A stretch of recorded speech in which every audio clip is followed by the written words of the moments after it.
So, by stand for pledge. I pledge allegiance to the flag of the United States of America and to the republic for which it stands, one nation, under God, indivisible, with liberty and justice for all.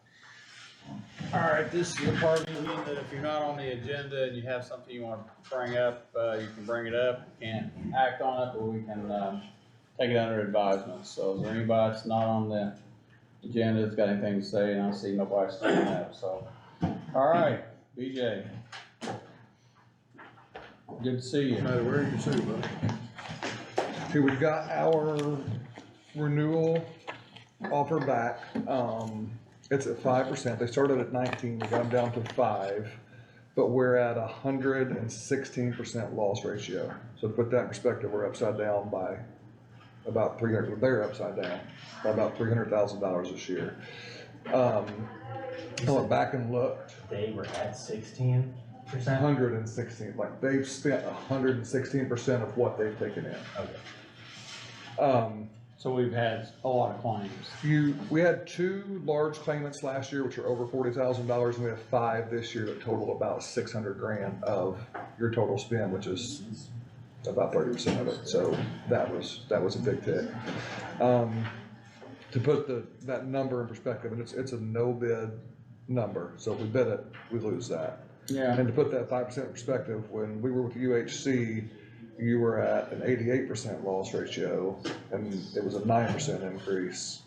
And I do remember that. when we were at a 66%, which is unbelievable, you got money back that year. Yeah. We were at a 5% still. So that 5% renewal is pretty strong. Obviously, we work for you. Whatever you want to do, we'll do. But our recommendation would be we take that and run with it. So is that number, I think Jennifer's shot me a number, is that like 185? Yeah. Okay. What's the flat increase? You know what, I hate to say, that was off the top of my head, so I'm not super confident with that number, it's just enough.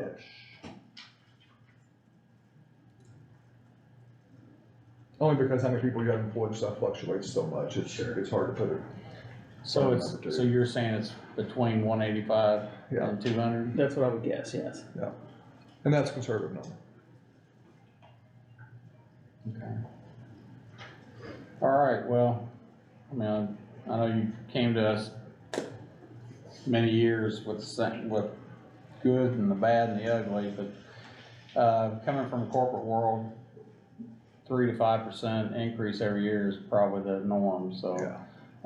And I hate that. I mean, I wish there was something out there that somebody could do, but when people are using the services more than they are, I mean, somebody's got to pay it. So, I guess going back to things that were said in the past, I mean, are we still considered our insurance or our policy, I guess I should say, with you guys, is it still considered a Cadillac policy? 100%. We have 400 commercial plans when you're one of the largest. We have 400 companies plans, and what you do for your employees is probably number 1 out of our 400 companies. I get that, and a lot of times when people know that insurance is going to go up or has the possibility of going up, then they kind of cringe about, you know, my God, my insurance going up. But coming from, you know, a major player in business, my insurance always went up, and I would say UPS is one of the biggest companies there is out there, and they pass it on to everybody all the time, and they had good insurance. But I just want people to know that policy we do have for our employees. Again, we're large, and we have 400 examples to choose from, and what you offer is heads and tails above the rest. Okay, well, makes you feel good whenever you're. I mean, it's a benefit. I mean, it's a benefit that you've eaten the increase on for a long, long time. Oh, we've ate it several years. I know a few years we've ate it to the point where if we knew the employees weren't going to get a raise, we pay their insurance. If we knew they were getting a raise, we pass it on. But most of the time, if we can, we try to absorb it somehow. So, but those days are not always there. So. Yeah. Randy, you got any questions or? No, well, BJ, and I might have your phone number, what is your? 812. I wouldn't say it out loud. 45. It's everywhere, brother. 459 5210. Okay. Someday I'd like to get away from Cigna, but I don't think right now we can. I would, and I get that, we're 2 years out from the catastrophe you guys avoided, and save the county about $2 million. So I would say the further we can get from that, the more attractive you become, but obviously, whatever you all want, we'll do. But Yeah. I think it'd be hard to beat 5% with 116% vol, and December we still have December to go, which is usually a really large month. But 100% we can look at it for sure. Okay. What's the average lifespan of the contracts that Cigna has with the providers? I don't know the answer to that. I know we've talked about this before, but when we did do that move to Cigna, besides the people who are acting like knee-jerk, because they just wanted to be knee-jerk, there was a lot of employees that liked it, because they paid for some stuff that, the other companies didn't. Well, and I think it's also important to understand that, again, like we're pretty large, so we have access to every company, and all the major players, They didn't want they to. wouldn't even give us a number, they just said, we don't want it. Yeah. But you were at 162%, and special situation, understand, Yeah. but you avoided a really, really, really bad situation. Yep. Yep, that's a fact. Yeah. So, and I will always appreciate that situation, so. Yeah. So, with that, I guess I'll entertain a motion to continue with Cigna at the 5% raise, because and just to be open and transparent to everybody, most insurance companies, whenever they're bidding insurance and when they say no compete, they don't want to do the legwork to go out there and fight for, your business, and I don't want to lose 19% compared to 5%, and then find out that maybe they just say, we're not gonna bid it, especially if they're upside down I already. mean, So, we've had some years where you were in the 90s, and those are still almost double-digit increases. yeah. So I'll make the motion. Randy makes a motion to continue with Cigna Insurance at a 5% increase, and I'll second that. So Greg's not here, so I will. I'll give it to you tomorrow, and we'll get an open enrollment date set. Is that okay? Sounds wonderful, yes. Would it be possible for us to get the estimated flat value? And not the percentage increase, but the actual. Like a hard number. We can get close, but again, as employees. I know it will change, but I would like to know exactly what that number is, just because there's a lot of questions right now about different. What we can do is bring you your estimated total spend, it'll be 60% back. Yeah, okay, alright, thank Does you. that make sense? That makes Yeah. sense. Give it Thanks, to you. man. All right, thanks. Take care. See you. Get home If you could safe. call before noon, Yep. if you could call before noon tomorrow, that would be great. Yep. Andrew, Thank you. Okay, perfect. man, how did you get second? Just You like, print off the agenda or something? I'm just likable. That's it. Well, some days. Depends on what room you're in. Correct. Alright, so I've got a couple ARPA requests. Let's see here. We'll start with the smart board.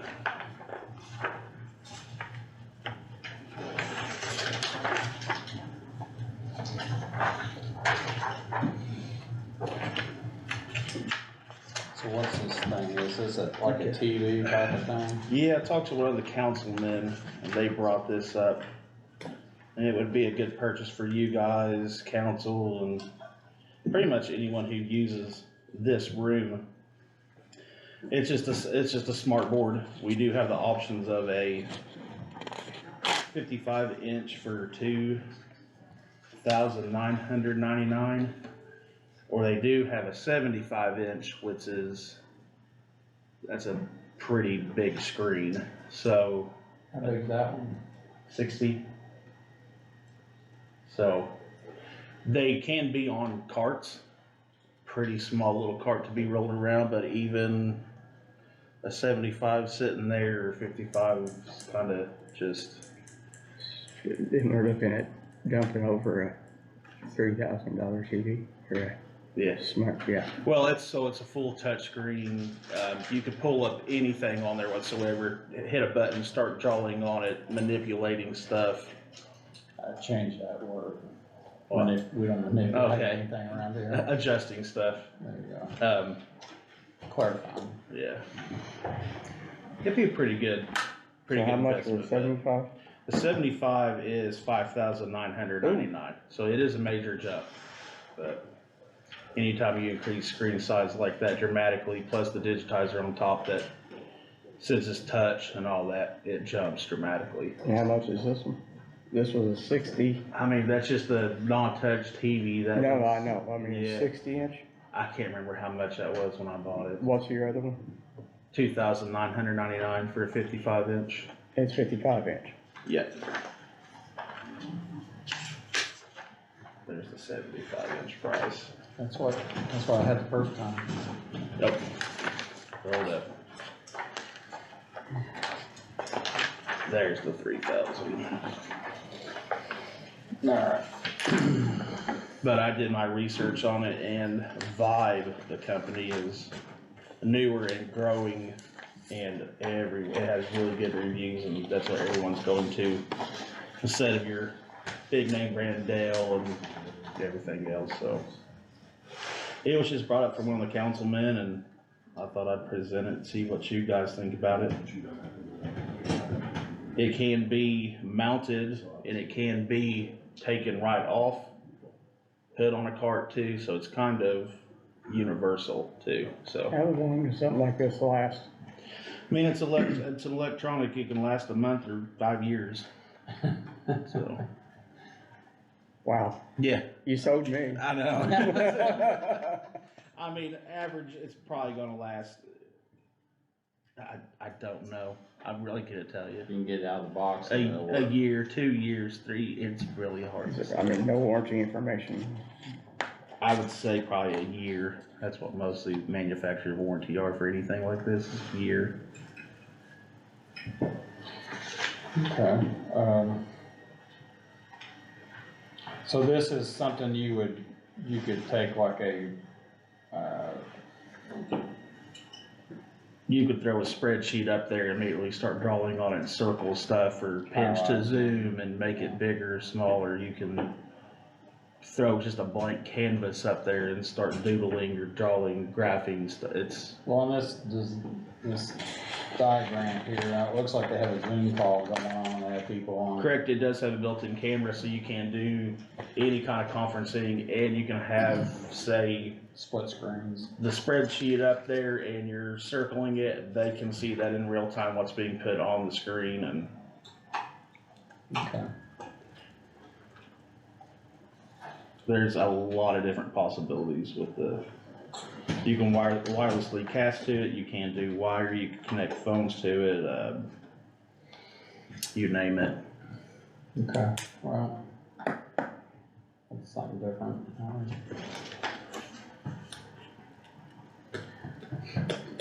I guess we can put on a list to be determined. What's the amount? One of them's 3,000, one of them's 6,000. 3,000? Yep. Yeah, 55 one, and 75. the other one's 5,600. 5,600. Yeah, I think if we're gonna consider buying one, that, the 5,600 is probably the one we need to go with, because when we move over to 56, it's 6,000, 5,999. 6,000 what? 6,000, where's that at? Over 5,000. yeah, the price, Somewhere in there. yeah, right below the black Amazon. $5,599. Oh, it did drop, it was 5.9 the other day, So it's $5,600. Yeah. I looked at it wrong. When we move over to, if we're gonna purchase one, I think we need to purchase the bigger one, because if we're gonna move over to City Hall, our room will be larger. Yep. And it is portable, we can just take it right off and take it wherever we want to. What else you got? Meeting owls upgrades.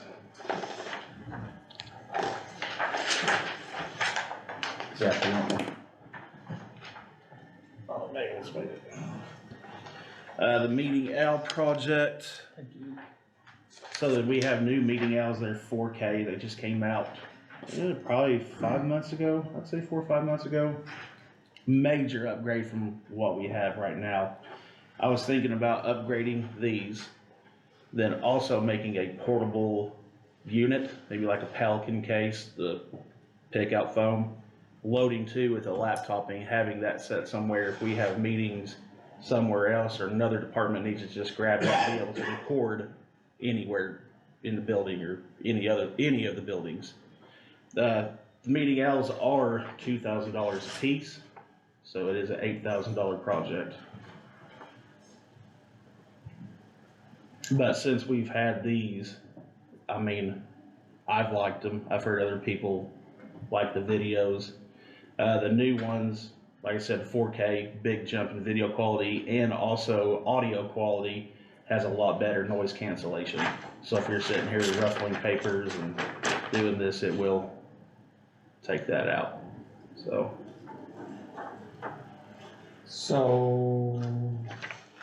I guess I'm gonna ask the question, why would we go to 4 when we only, I mean, is that, there's more down the table, or? The other two would be the portable unit.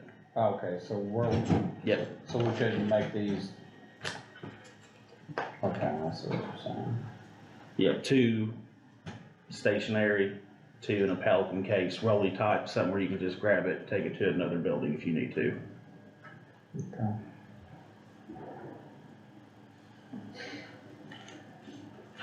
How often do we need to do that? I mean, we've had these gen of owls for, gosh, how long have we been recording these videos? 6 years. So I mean, it's just a upgrade for better picture No, how quality. often do we actually need to move them around? Oh, for like the portable unit? Yeah. It would be slim, but I think having something in place would be good. Are these are still good shape, right? Yeah. I mean, these Could can, we buy 2 and then keep these Just and let keep these be these. portable? it's not 4K though, I mean, come on. I realize that, No. No, but They're you not. gotta realize when they're 2K. if you look down, so have you watched our commissioners meeting? Mhm. Have you looked down and noticed that like only 200 people are watching that? I know the views are low, yeah. I really wish more people would watch them. I don't Be- think, I think it's the content, not the 4K. Well, yeah. I mean, I watch them for, I mean, in 4K, stunning 4K, yeah, I'm telling you. I mean, we could use these 2 for but, I mean, they just, your guys' call. It's another $4,000, so I just think it'd be a good thing to have, but So if you had the choice between a smart board and the owls, which would you? I'm not gonna be in here using that smart board at all. So it's what you guys want. So you're not gonna do Well- a presentation? For me, I like the smart board because as we get to use it, we can be more open and everybody can get to see what we're seeing that's in the crowd. It's more transparency. And I mean, as for the meeting out project, if you don't wanna do 4, I would still like to push for at least 2, just to upgrade the ones we use all the time, so. Okay. Alright, well, we'll add that to the list. Okey dokey. So each one is $2,000. $1,992.77. Correct. They are a pricey little piece of equipment, but I think they've done an excellent job for Oh, they've meetings. I don't like the one long. The picture. banner, you can actually take the banner off of the new ones and just have just where it bounces around to people. So the banner can go away, you can resize the banner, and you can make it be a more presentation tool. So if you have them set up and say you get up and start walking around the room, it will track you a lot better and keep up with you and pay attention to you. So if someone starts talking, it will still keep an eye on you wherever you go. Okay. Well, And it's in 4K. yeah, Verizon said that too. Alright, we'll add it to the list. Okie dokie. Thank you, sir. Very welcome. You guys got anything for me? Nope. Sweet. Not Thank you. this time. Thank you. Huh? Not this time. Health Department. One, both.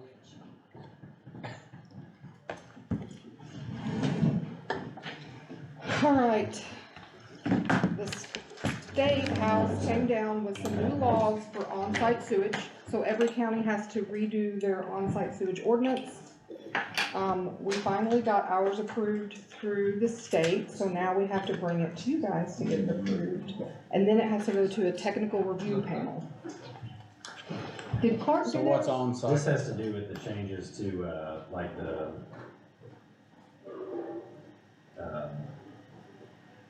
they basically made it more difficult to, enforce already existing ordinances on the installation of and permitting for on-site sewage systems unless you went through this technical review board, right? Correct. Okay. And so all we would need to do at this point is approve the ordinance that the state's already said is okay, but then we still have to go up to Correct. the answer on the clerk. I have no idea. Okay. I am not the Okay. Clerk County Health Department. Oh, okay.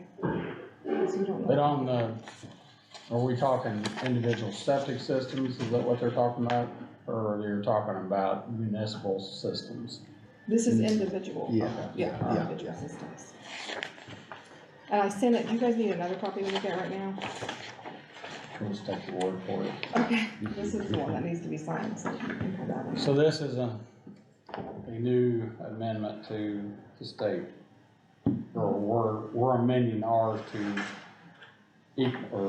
mirror the state's new regulations, is that correct? I don't know that, I mean, you probably know better than me. I don't think that it's a mirrored language. What they did was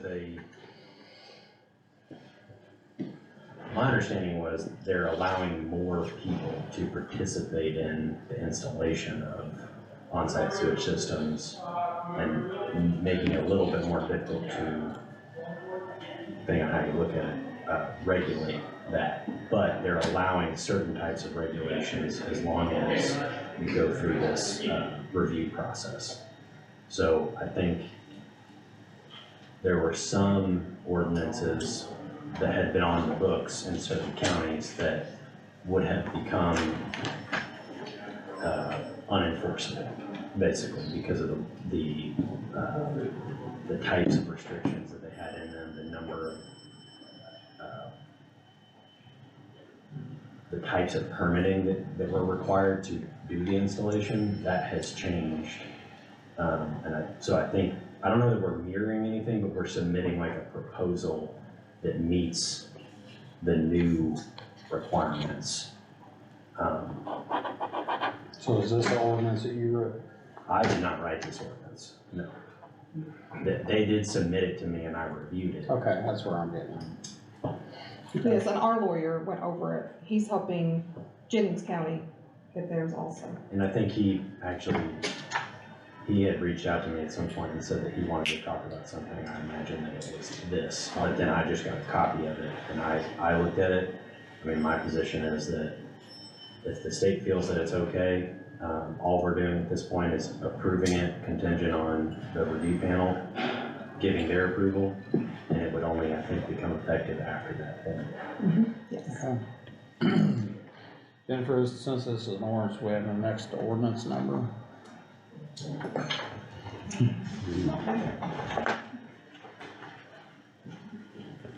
And we waited a little bit because some counties just jumped right in and started doing it.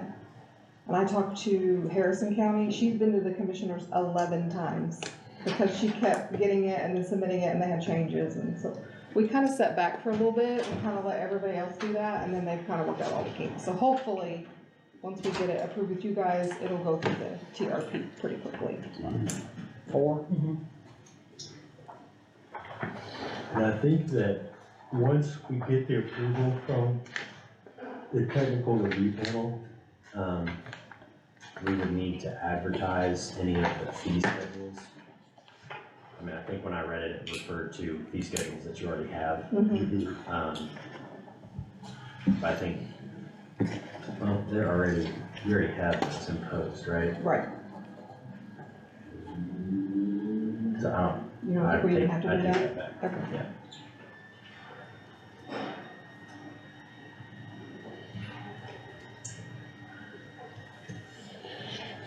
I'm not gonna read all that. Usually I'll read a page or so, but I'm not gonna read It's a lot. 7 pages. It's a lot. If you vote to approve it,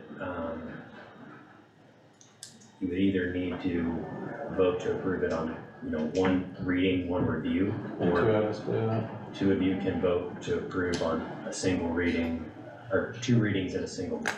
Okay.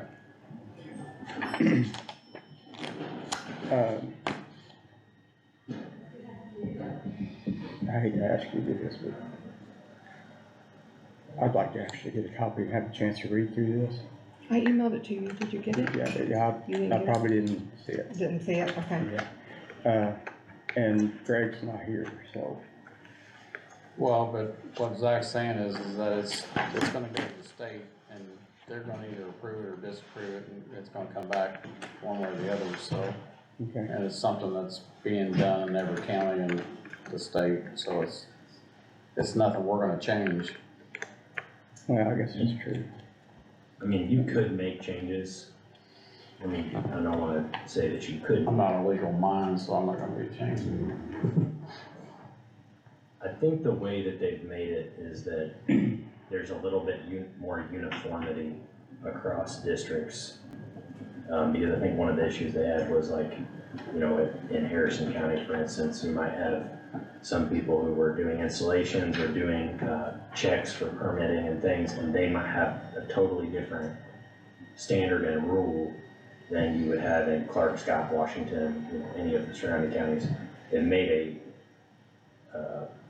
it's still run locally, but that local authority has to go to a review panel to make sure that those rules that are in place, I think, one, are more uniform, but also, again, I think that these rules are definitely less restrictive than rules that were previously in place about permitting and inspections and the ability to obtain permitting, so I wouldn't say that you can't make changes if you wanted to, but I think what the health department's saying is that they've let a couple other counties kind of submit theirs proposals up, and they've come back with instructions for changes, unless I'm saying that wrong, from the technical review panel, and from that, they've got a document that we believe would be approved, and this is that document. Yes. So, one of the things that, I guess that I'm being slow here to jump on. Remember the conversation I had with you about, moving forward? I think Scott County needs to go to the 1 acre. Is there anything in this that would hinder that? This says right now the current requirement. That's one of the things it asks, is what our current requirement is. And that's what we put in there, was 2 acres. That's the current requirement. Now, if you get if we change you know, and change that, then it's just a matter of Changing from 2 that. acres. Yeah. There's nothing. Because like, we were talking, Washington County, I think it's 1 acre. Different, you know, counties have different requirements. Washington doesn't have any requirements. Well, and so, you know, it would just be whatever you decided on that. But I mean, that really wouldn't change the ordinance itself. It'd just be a matter of changing that. Okay. Yeah, Washington County doesn't have any restrictions. Clark County has a 100-foot road frontage and 1 acre. Okay. I knew there was one of them around there. And I apologize for not reading That's it. okay, It's this is, just, I got extra hard copies, if you wanna take it. well, no, you got me on email. That's good enough. Okay. I'll read it later.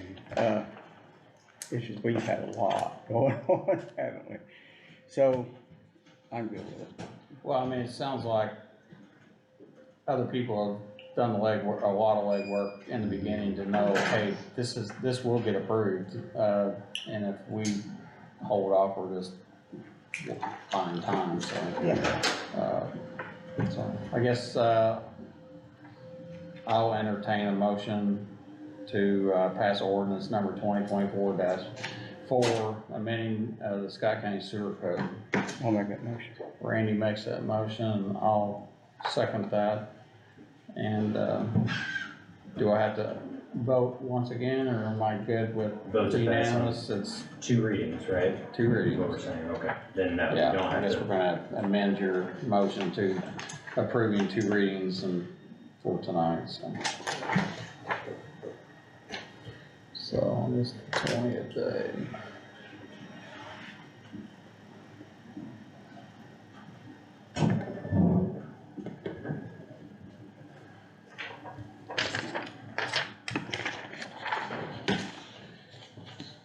So this still has to go to Annapolis to get approved, correct? Yes. Okay, and like Randy said, if down the road, and I know being on the area plan, we've talked about changing, from 2 acres to an acre, 200 to 100, and if that changes, we can always adjust it. Sure, yeah. Absolutely. That is, there's 2 or 3 things in it that they realize different counties do differently. So that's one of the things. Same way with our testing, it asks how many questions is in our testing. Well, some of them have 50, some of them have 30, you know, and then that's just like, as long as you're testing, that's what is required. Okay. All right, thank you guys, that's it. Thank you. Nick?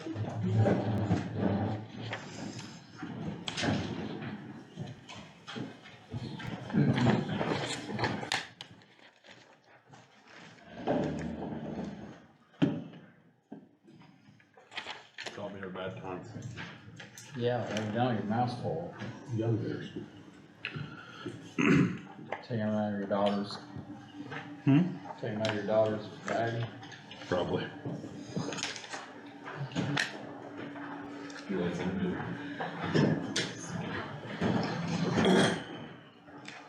It's been a while since I've been here. Yeah, You're welcome.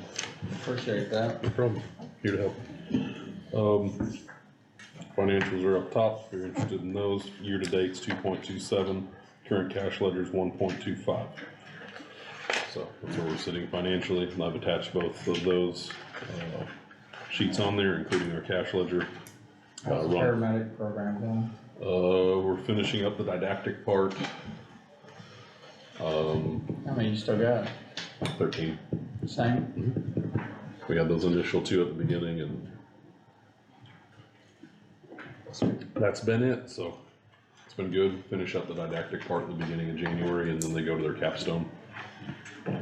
So everything's going pretty well. We're on schedule for payments and all of that, with the exception of the 2 that dropped, and we'll probably getting with Zach regarding, or Jimmy, one of the 2, regarding the So same what thing happened to we the did. other? They decided to drop and haven't. I'm talking about I talked the to, last class. that's currently being addressed by Jimmy. That's nice, we're out of it. You got a different, you have a different situation where somebody dropped out of the class? This is current one, yeah. Okay. Yeah, Cause the other one's going through a process. Okay. yeah. that's- I got the stuff I to don't Zach and. Yeah, I would just say that if you've got a new one, I mean, you guys can authorize him to go ahead and communicate that to Mr. Guilfoyle to, You know what I'm talking about? he's provided basically a contract that I think is just set at an hourly rate. You know, if you're comfortable with the idea, you would just mold that into what he's already doing. I don't see any reason why you couldn't authorize Nick to contact him and authorize him To add those on. to add those on. I'm good with that. I'm good with it. Okay, noted. Runs for September were 502, October 534. Up or down from last year? We're way up. We're projected to finish about 20% above last year. Okay. As of today, we're projected to finish 21% on run volume and 23% on financials. So just for perspective, we finished 2023 with 2.1. We are currently at 2.27. So, you're also welcome. First thing I'm here for, grant application request. I've got it if you didn't print it. Okay. This is a non-matching grant. If you have questions, Kaylin will come up here and explain it. You know how a grant works? You know you can't spend the money until the money's in the bank. Randy. So don't be buying anything before it's in the bank. We did good on the last one. Hey, I'm just throwing it out there. It's like our 5th one. Will this be replacing? At this point, so I know the government, it would be helping with our schedule. I wouldn't be adding anything. It'd be just, what we're going to, so this is a FEMA grant. Got that part right. They do have, like high priority items on their list, and then they kind of break them off into subsidiary like branches. Unfortunately, we cannot request for a bulldozer or a helicopter, but ambulances are in their Class A requests this year, so that's what we were going to pursue. They are in their top requests. They have 290 million to disperse. Our county as a collective can request $1 million. So that's where we're at. So it would just be saving me from getting a loan next year. Who signed this? I did. I'm not gonna tell you whose signature that looks like. Those are fighting words. So, Parking lot 730. again, we're going to apply for this grant, and once you receive the grant, approval or disapproval, then you will come back here and say, I got approved for this grant. Like the last 4, I will come back to you and let you know whether we were approved or denied. Okay. And then I will break you out That would be so much appreciated. pay scale of, or a spending list of what I plan to purchase if approved. There you go. How's that sound? Sounds Deadline wonderful. is 10 or 12, 20, 24 for this, so we're just trying to get it done. Alright. I'll entertain a motion to allow them to, apply for a FEMA grant. You don't have any number here, are you looking at $1 million, or are you looking at So- whatever they'll? I didn't want to put a dollar amount on there because if other departments go in, it's the same thing. So it's $1 million per county. It's $1 million per county. If we get in there on the 20th and nobody else is put in there, I'm requesting $1 million for us, and I'll buy 3 ambulances if we get approved type deal. Okay. So that's just kind of where I'm at with it. But I would like to at least earmark 400,000 for us is the number that we're at, but I didn't want to put a solid figure on there. I'll make a motion to pursue the grant application. Randy, makes the motion to approve the application for the grant, and I'll second that, so.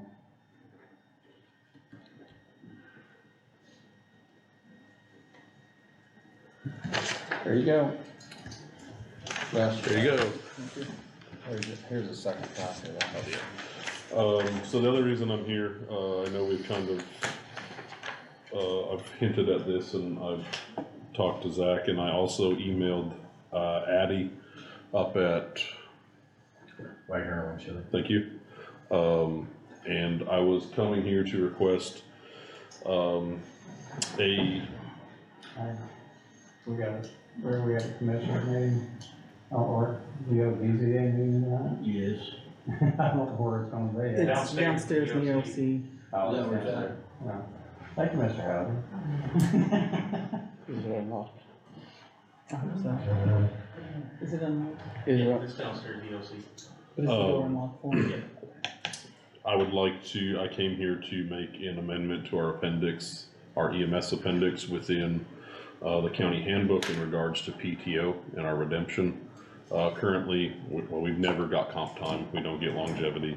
The issue that I'm facing is not the payout of PTO, we're fine there, it's my ability to approve all of their PTO because our part-time pool has been less than stellar. I mean, we're fully staffed on the full-time side, but typically what's happening is full-time is covering other full-time, and that's what's happening. So unfortunately, I just can't approve days that everybody's requesting. And it's not the amount of time, it's just the physical days that, whether they got an hour a day or 20 hours a day, it's not the issue, it's just that I don't have coverage all of the days. Especially when people are trying to do, a week or two at a time, that's significantly difficult to cover. So what I was trying to do is, I've got several people approaching that cap, I guess is what the ceiling of hours, and I'm just not able to give them days off unless we limit our staffing, which, no. So what I was coming here to propose, there's no money there's no money increase involved here because I already budget for them to have these days off. But what I was coming here for was to see how the departments that do earn comp time can cash out their comp time and such like that, if we could do the same thing with our PTO with certain restrictions. First restriction would be that they have to keep at least 3 weeks of work in their PTO bank, which is 180 hours for them, or 120 for your 40-hour salary. You cannot request more than 100 hours or 120 hours at a time. And there's specific months that they can request this. That way it's not spread out, doesn't make it a pain on the auditor's office that it's, 2 this month, 3 this month, none this month, 1 this month. It's these specific months, and it would all be paid out at a flat time rate instead of now that if they work PTO on an overtime day, they get paid overtime on that day. I'm just trying to do something that, when these people start capping out, they stop earning hours, but I also can't approve 4 weeks of vacation at a time for them. I'm trying to find some middle ground to where they're happy, I'm staffed, and we have a mutual compromise between the entities as far as what to do here. I'm hoping some of this will get resolved later on next year after the medic class ends and hopefully our pay structure changes with our budget and this and that, but planning for the next 6 months, this is what I'm trying to do here for sure. Like I said, we can't earn comp time, so we don't have that benefit of cashing out comp time. We don't get longevity, so there's no other avenue for us to explore here. Well, I've worked a few companies in my life that actually allowed you to pay out or just sell your vacations. That's essentially what this is. And this is essentially what you're talking about. Because this is earned time, we used to, back in the day, we used to get it front loaded every 3 months. This is now, they get it earned and they've already earned it through work. Yeah.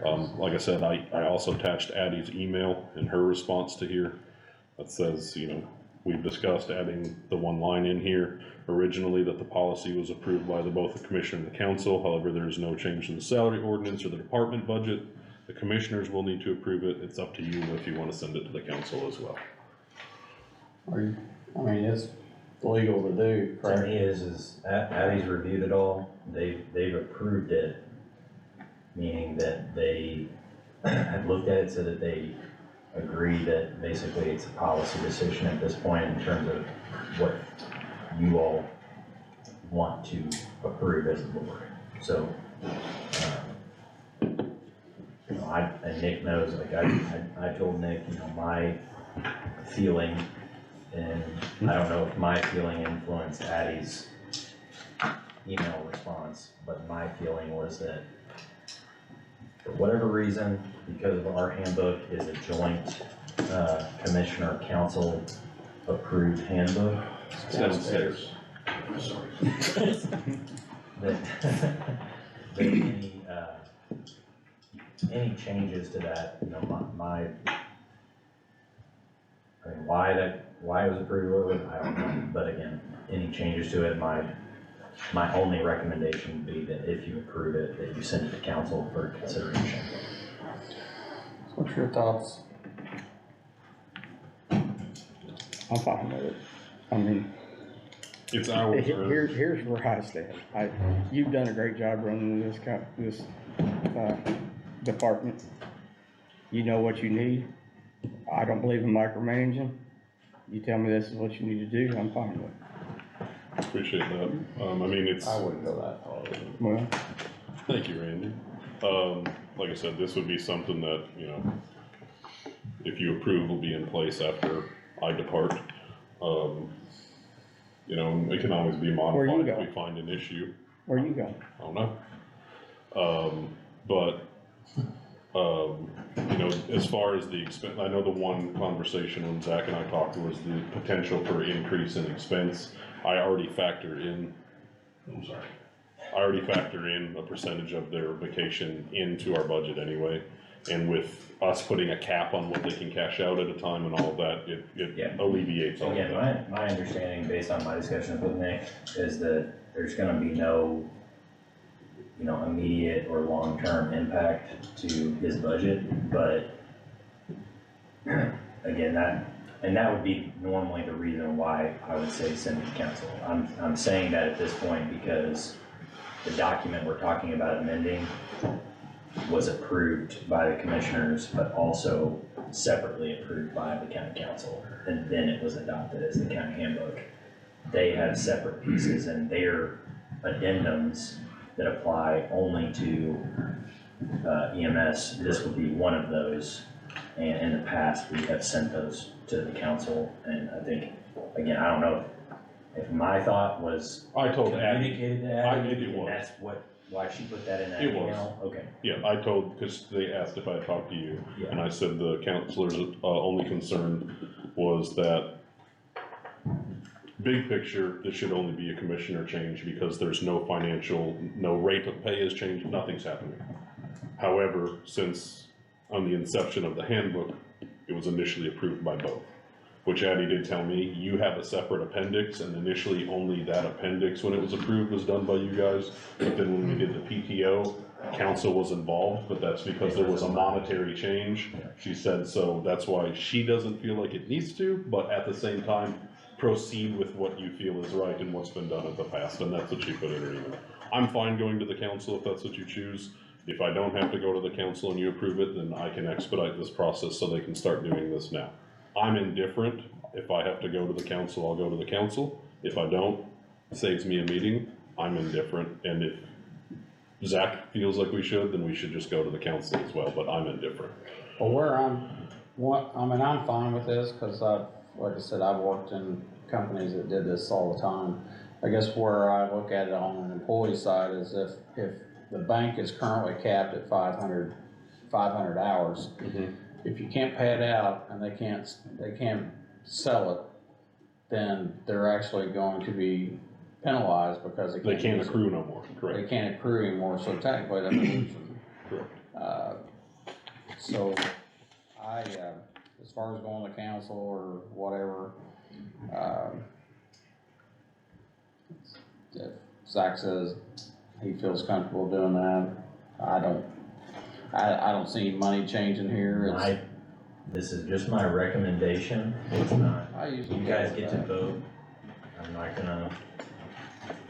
I mean, I got a feeling that if you don't go to council, they're gonna get upset, right? I'm fine going to the council, it just Let me delays the finish. process. Let me finish. Okay, I'll shoot. I got a feeling they're gonna be upset, so my thoughts is, don't go to council. That's mine too. I'm sorry.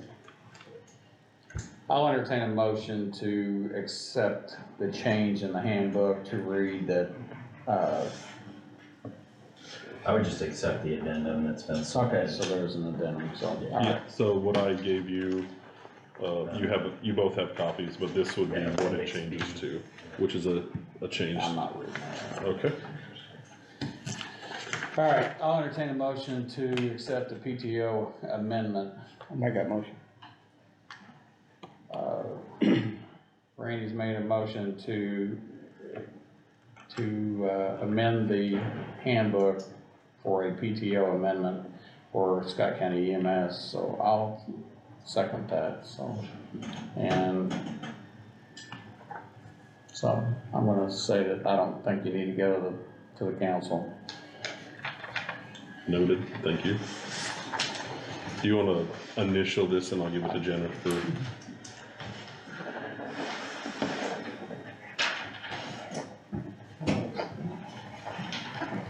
So what you wanted? That was your, okay.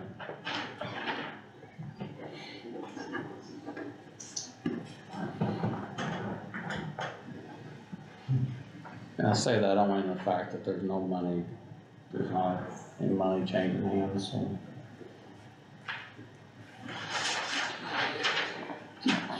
What else you got? So, Really? yep, So Wow. you can start operating the way the amendment okay, states that you can. okay. Noted, thank you for your time. And do you guys have anything for me? Any issues, concerns, comments? It's not in this meeting. Noted. Thank you. Uh-huh. Kevin.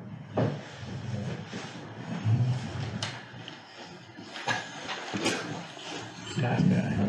He's a nice guy. Oh, I brought you a signature page for the chip seal equipment. Same thing that was in your email, but this has a spot for everybody to sign. So the price stayed the same? Okay, and this is gonna be because I was not able to attend the last meeting, but we have a signed interlocal, right? Yes, we do, but one of the council members got up and left the other night before she signed her name. Okay, I'm still waiting on her to come back, but it is in the minutes that it was 4-3. okay, but it was approved. It was approved. And, when that interlocal, when we have the final signature, we need to send that to, whenever we just go through the highway department director at Jefferson County. I would also like a copy and I'll send it to the attorney, but we need to get that on, again, cause they approved a version that we also approved, Okay. but we made a small change, in one paragraph. So we wanna send that back to them to just, reconsider with the small change.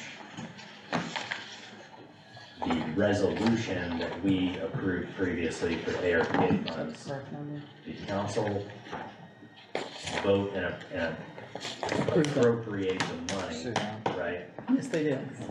So, for, how much was this 6,000. contract for? 404,250 How much, right here. did you say? I think we advertised for 14. We Yeah, advertised 410 is the ordinance. You advertised for 410, but the actual amount, Okay.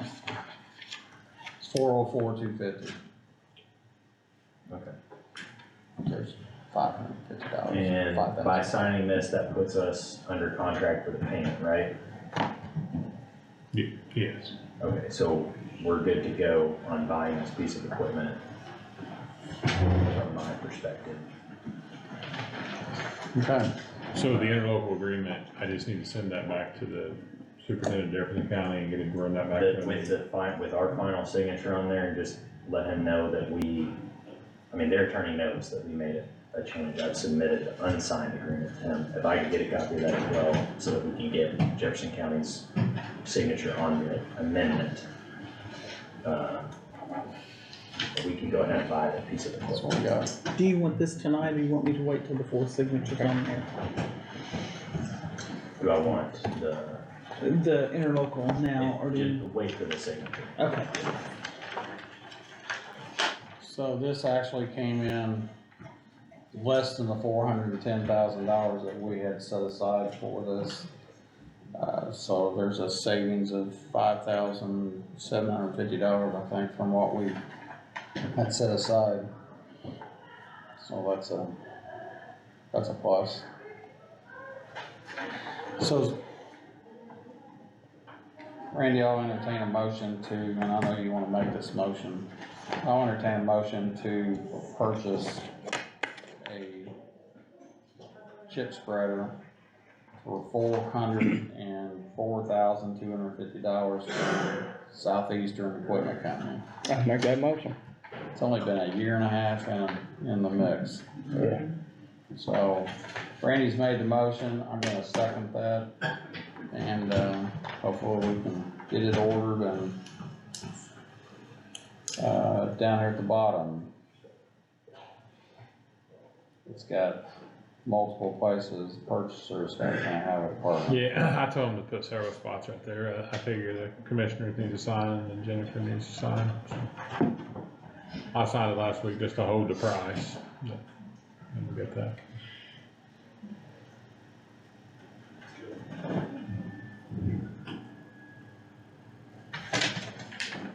Put your John Henry on that.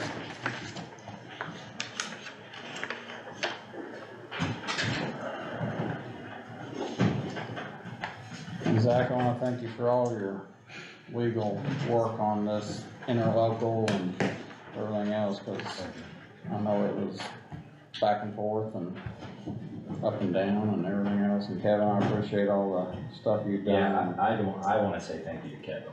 Thank you. For rebidding this thing 4 separate times. I think you gave a great presentation during our joint session the other day. I think you responded to the question very well, so Thank you. I appreciate it. Yep, echo that. I think even though it's controversial, I think it'll, in the end, it'll be a big benefit to Scott County and our roads. I wanna say thank you for not getting mad and just quitting. 2-4. Yeah. Makes a difference, doesn't it? Yeah. Let's move on from the chip. Yeah, really. I don't have anything else, I just do a quick update on the building. City got the meter set, so they got their part done, and we're gonna, Todd, I'm gonna give him a list, he's gonna order us the material, and we're gonna buy from them to finish getting our part on into the building. We got the concrete block set back in the back part with the cinders and salt, so we got about maybe 200 ton plus of salt, and then I think it's gonna hold at least 8 to 1,000 ton of cinder salt mix on the other side, so that's a game changer for us. I don't know if you guys really understand why we went, or everybody understands why we went to get it covered. So the first year I was here, all those cinders, all the water goes down in them, and then they freeze, and then you load them in the truck, and then they run till they get to the back of the gate, and then you got a big frozen boulder in the back of your truck, and you spend 2 hours with a pry bar beating it out, and it's kind of a ridiculous system. But anyway, that's a game changer for us, so it's a good thing. I had a question about the cinders. I know you said that you bought some more from IKE.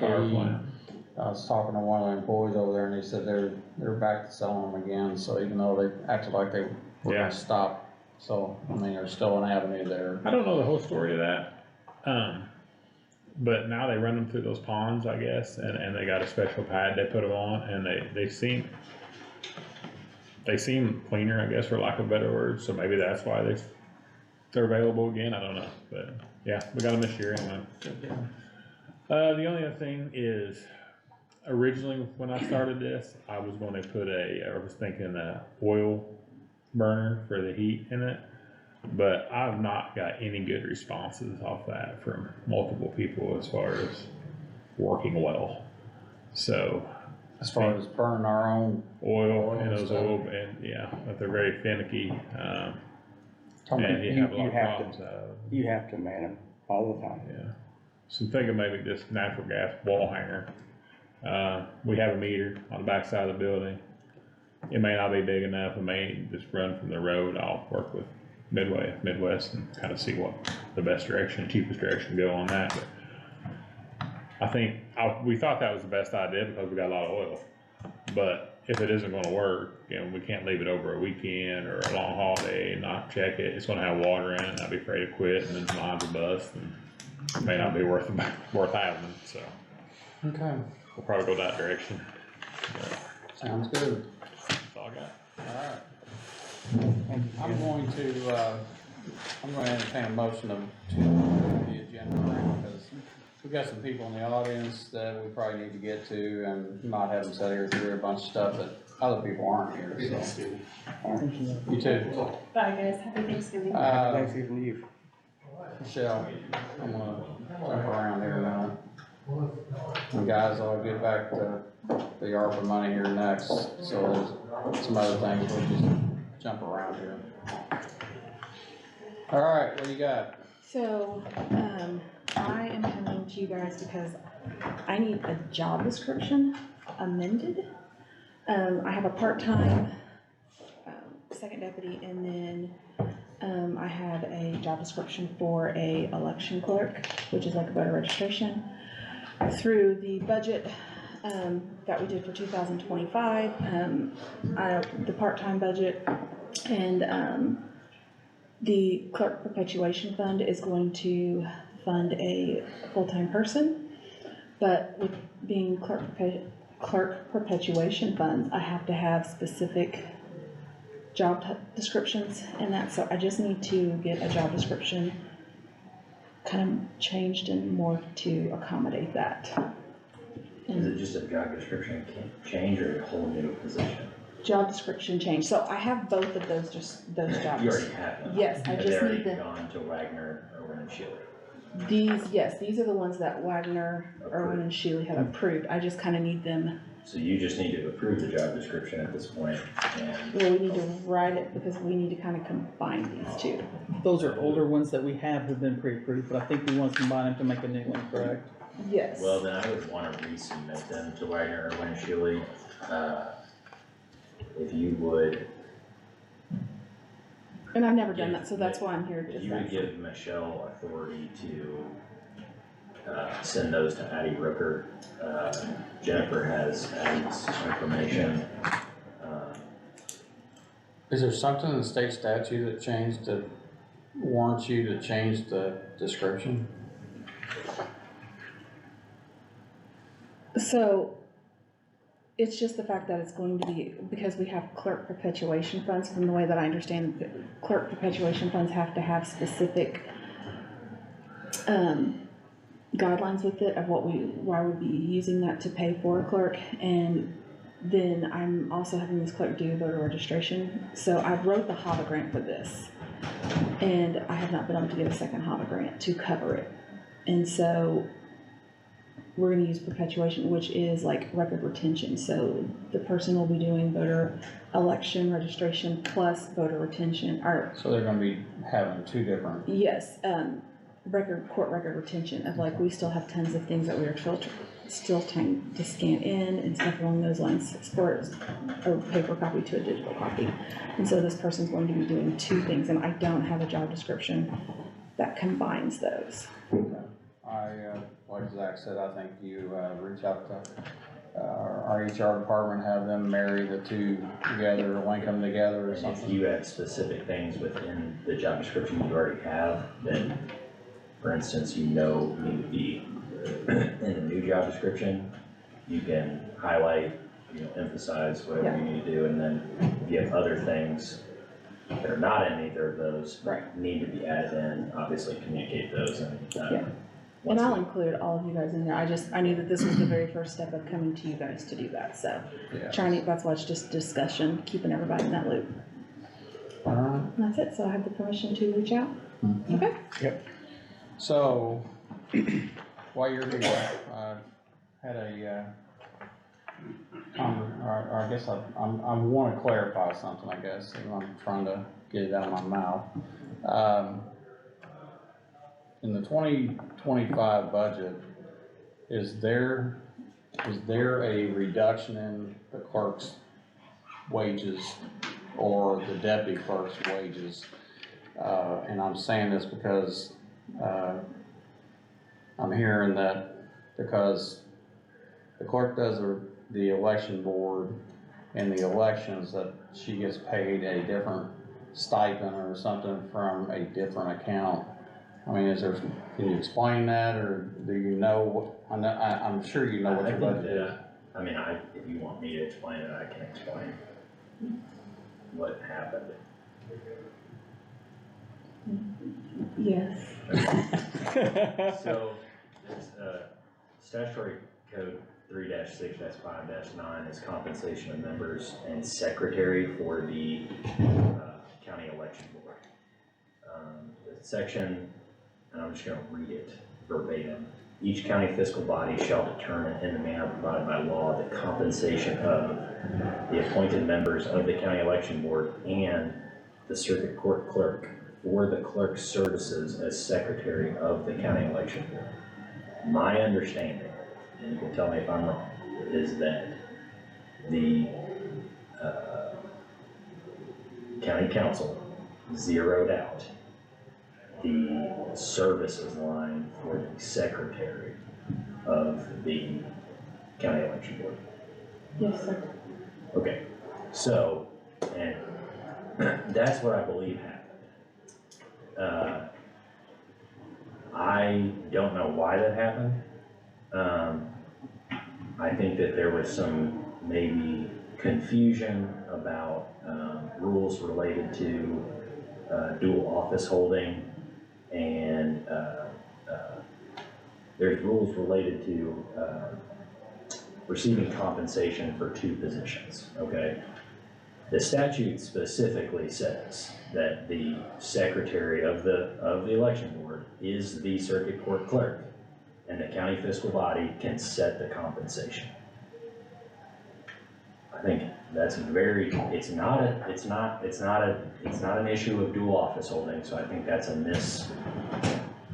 misstatement of law. And I am gonna reach back out to the attorney for the council and explain my kind of viewpoint on it. Because I believe that the statute provides the council with the authority to allocate funds for the circuit court clerk, and related to her duties as election board secretary. I don't know why that happened, what the issue was, but I think 2 things. One, I think this is clearly a county council. They're the ones that have the authority here. I mean, just period. But this idea that they don't have the authority to pay a rate that is commensurate with appearing at all of those meetings and conducting all of the duties associated with that is, in my opinion, incorrect. So I'm gonna figure out what happened. Okay, that's what I'm asking, because 91 other counties can't be wrong. And we've done it in this county for several administrations, so that's where I'm getting at. And It was. whatever it is, if it's a misstep, then we need to fix it, so. Yeah, it was mine, and then there was the election time overpay that was removed, which always goes to the chief deputy for her extensive time in the building.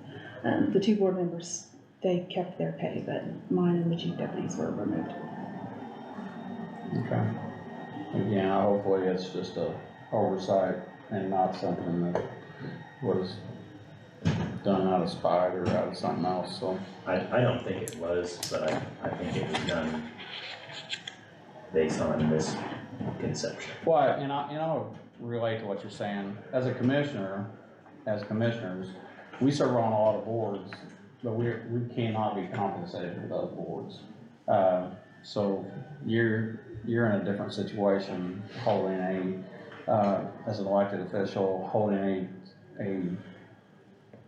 your department runs other things besides just what the courts dictate to you. So I understand that situation. So, but with it being a nice, something that comes from the state that says you shall be compensated. It says, I think the exact word is entitled. Well, that's true, but it also is a council thing, but I just wanted to ask you that question while you were Yeah. here, so. Thank you, Zach. All right, thank you. Let's Thank you, jump, Michelle. let's jump to the ARPA request, since I don't think there's anybody else here that's, so, all right. What a debacle. But we're down to having Yeah, to, and we need to recalculate this while we're sitting here, so this is gonna take a second. We're gonna get into the specific request. Alright, so, Mike, do you have that piece of paper? which one? I got this one, I've got this one, and I got this one. This one. Okay. Alright, so I've got a cash ledger with the ending balance after expenditures of $1,704,487.21. And that was for cash ledger beginning in January 1st of 2021 to November 14th of 2024. And then I've got a cash ledger, same starting balance, same expenditures, no, different expenditures with an ending balance of, and a different through date of 12/31 of 2024. So this is through to the end of the year somehow, but there's a cash balance of $1,694,103.41. What happened to about $10,000? Actually, it should be a little bit more than that, and if you'll look, I think if you're looking at the one that has the writing on it, are you? Both of them Yes. have writing, but I think, are you talking about this one? I can't see from there. Is the last number at the bottom like 652, 952? Yes. Yes, okay, what happened was we were doing payroll, and EMS is one of them. This is payroll, and that's what will be for the rest of the year that we did not project out. Okay, so That- the 1,694,103.41, that is accounting for end of the year balances as of 12/31/2024, if we didn't spend any more money in ARPA. Wait a minute. You wanna help me on this one, Kinley? Because I think on that one, maybe by this special, is that the one with That just shows through today. this just shows through today? That's what it did. Okay, but why is there a difference between that and 7? Is that where the sheriff's vehicles came out? I think I think I started at 2024, possibly. Okay, I'm confused on that one too. I can go print it. Do you wanna print a new one real quick, because I'm not sure. Actually, I would start with today, because if you do 2021, if I did that once before, it pulls some of them twice. It'll pull some of our payments twice, where we did an encumbrance. So I think that might be it. So where I'm sorry, we, guys. so where we were at last Thursday when we were sitting in here with the council. Yes, We were at 1.7, yes. 1,704,487.21, and then we took 600 out from City Hall, that left a 1,104,487.21. And then, we took out the renovations because we're not able to do that because we can't be under contract. So we would end up taking the chip seal off that, which is 404,250. Right, and that'll change a little bit then. But then, tonight we come in here and we're at 1.694,103. And I think that is coming because she did take it from 1/1 of 2021. I did that once before, and there were some changes on the bridge. I think it was on the bridge that way it was encumbered, it kinda gets counted twice in there. So that was the mistake that we'd had before. I think if she pulls it up just for this year, it will not double anything that was done from one year to the next, if that makes sense. So as we sit here today, the current cash balance is 1.694,103. No, I don't think that, I think it'll be the 107. 1.7, yeah, I think it's gonna be the other. So you got the 107. 1.704. I think that sounds Well, right. if it's 10704, that falls back into what we talked about. 10704, 487, 21. But then, Now, that does not include amounts that will be expended, have been appropriated for So payroll, that come, for City Hall, So this is. the $404,250 for the chip and seal equipment, and then I have a question about this payroll stuff. well, that's not making sense. Okay, hang on, let me go back. Let's go see if we can find it. can we just pause the meeting a second? Let's Yeah. take a break, cause I'm gonna have to go to the restroom. Me too. So we're gonna adjourn. Okay, so we took a little break to, I think some people went to the restroom and we tried to make sure that our numbers were correct. The number that I have, once you account for, the dollar value associated with the chip and seal equipment for the contract that was signed tonight, and the 600,000 that was allocated previously and approved, but has not been paid for City Hall. That, and I just, as an update to that and aside, we are getting a closing date, time, and location prior to December 31st, to close on that. That deal is going forward. My understanding is the EDA has approved everything, and all we're waiting on is the,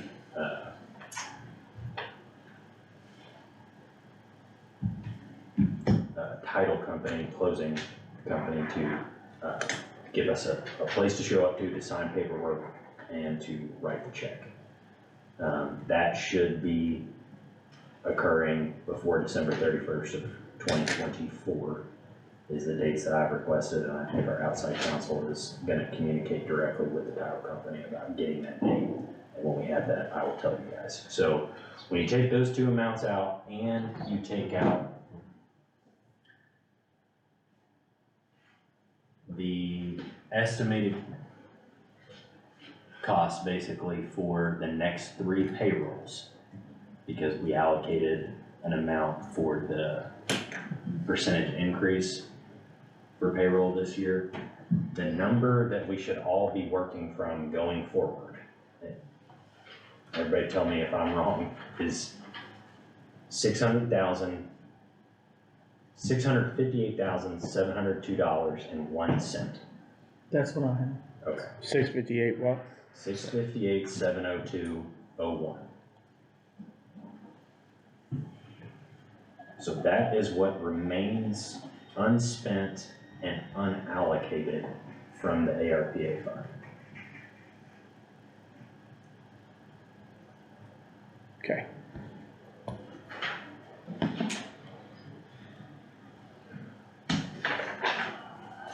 There has been some changes to how the final rule has been interpreted and advice that was given about how to spend the money. So I know that there was some paperwork floating around that talked about $400,000 for courthouse renovations. And I just want to explain that because of the changed advice about, the original advice was if you had a plan and the money was allocated prior to December 31st of 2024, but you spent the money before December 31st of 2026, you were okay. It's not exactly clear at this point, in my mind, the way that the advice came through. That now the advice is saying you must spend the money by December 31st, 2024, or be under contract to spend the money before that date. That wording, that under contract language is different than have a plan that is approved and set in stone. So the under contract language is why the renovations piece, you know, I had basically changed my advice and said that we're not gonna, my advice would be not to do that and not risk losing $400,000. So that has opened up potential avenues for other projects and plans, which we've received requests for in the past.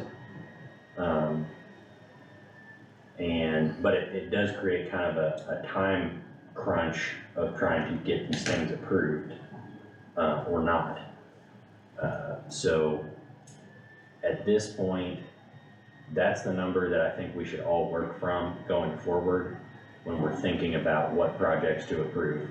Now, when I'm looking at a project like this Allstate Equipment Services for a trash compactor, and I think Andrew, Andrew had sent me a request, I think, earlier in the week, and about what do I need to add, when do I need to do sealed bids, when do I need to do quotes?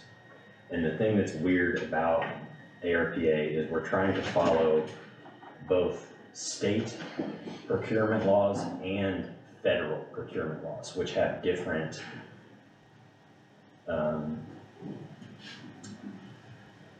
thresholds at which different things are required. For state, Randy, you're right, $50,000, less than $50,000, it's up to the municipality to determine its own principles on how to, achieve the best purchase price. Between $50,000 and $150,000, it is mandatory to receive 3 quotes from bidders, from sellers that work in whatever line of, equipment or things that we'd be purchasing. Above 150 is the sealed bid requirement. That is state law.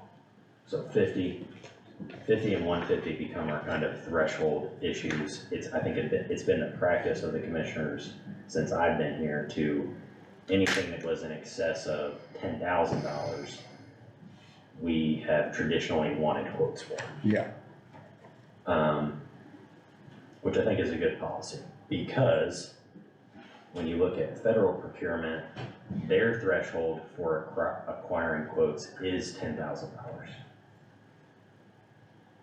So, and their requirement for doing bids is $250,000.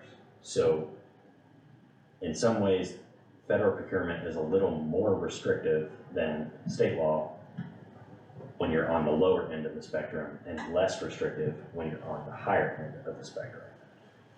So, in order to comply with both, my advice is anything over $10,000, you receive 3 quotes.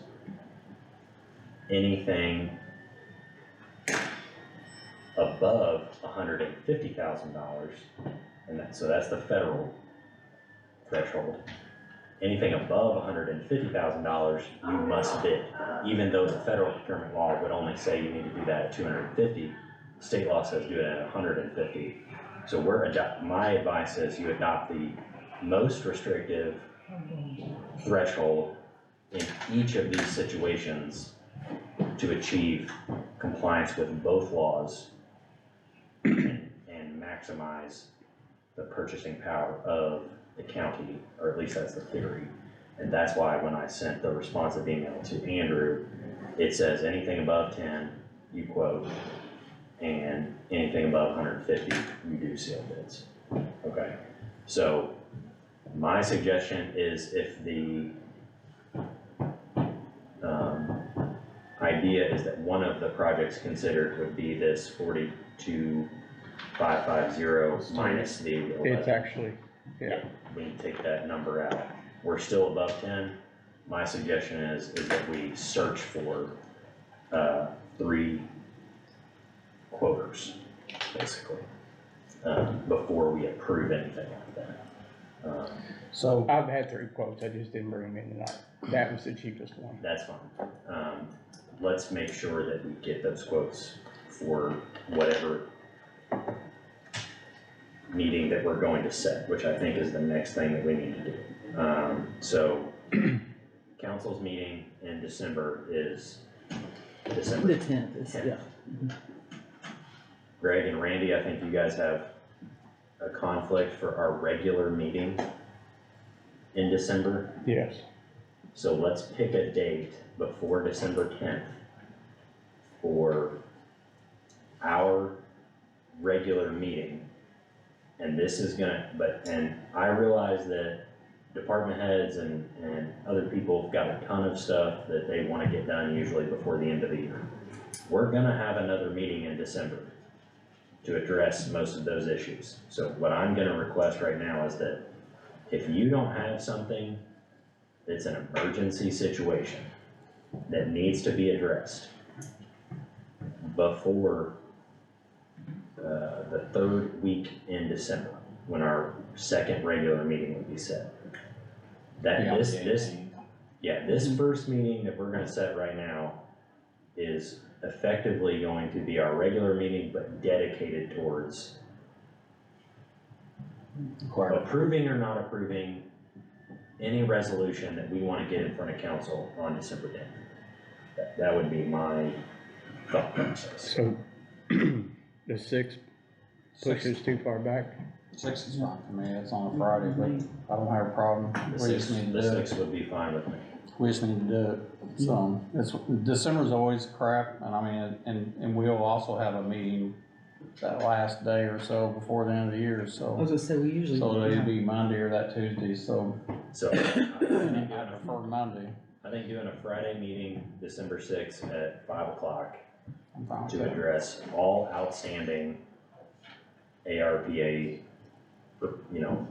projects, plans, contracts, what have you. My suggestion is that we have ideas solidified by that day, ready to be approved or not approved. We have those. Good. And I think to address Mike's question about, do we need to do that tonight? No, because we're gonna get it in before council's next meeting. And with that idea in mind, if we have not already done so, and again, because I was not at the last meeting, I didn't get to really clarify my thought processes on how we do advertisements for appropriations. That's a question, yes. But we have 16 days, so we have time to do an advertisement. It has to go in this Friday? Yeah. Because it will come back out to get 10 days between the publication date and the 10th. And that's why what we're gonna do right now is we're going to request advertisements for a bunch of different I projects. was saying, we can advertise to the moon, but we And just. that was my point that I was trying to get across when I Okay. was not at that meeting, but I was trying to get that across Yeah. with, people. So here's what I'm gonna suggest. Is that, and you guys tell me if you don't wanna advertise or do wanna advertise for any of these projects, okay? And if you wanna add one in, you tell me. And I wanna clarify for anybody watching, anybody that's here, I'm gonna say a number here for advertisement that is not the number that you requested. It's probably gonna be far in excess of what you requested, but I'm doing this for a particular legal reason. It has nothing to do with what you requested or what you're possibly going to get. So nobody freak out about this number. Just understand this is me trying to do my best to try to protect the county and make sure that we use the money. So for the Fair Board new arena project idea, which I've kind of talked with somebody about, and I'll bring up the specifics of that here in a second, but I would suggest that we advertise in an amount that is $658,702. That's gonna be our advertising amount For each project? for every single project. Okay. We can always come in lower, is kind of my point. Okay. So For Fair Board, that's the amount. For Lexington Fire Department, that's the amount. For Early Childhood Strategic Plan, We're not doing that. we're not doing that. Jail security upgrade, We're doing that. that is the amount. SRO vehicles, No, we're not doing that. no, Link systems, yes. that is the amount. For the trash compactor, that is the amount. Okay. For smart board and meeting out, That's it. for both project, for both of those, that's the amount. Do you want that advertised as together? No, Or separate. Separate, okay. So we're not gonna get to discussing it this tonight. This is one of we've added. For, improvements to the, it's like pathways, golf cart pathways at the golf course, that's Correct. That's the amount. And then this And insurance cost adjustments for health. for healthcare, that is the amount. Okay, so again, doesn't mean anybody's getting $600,000. Go run home, tell Let's everybody. just, we're not trying to confuse anybody. The way appropriations advertisements works is we can advertise up to an amount and we can reduce. So When we have our, come in for nothing. when council has their public hearing, right, they can come in anywhere Somewhere, under that for their I thought appropriation. we were going to do. And they will come at the amounts that we approve by resolution at our next meeting.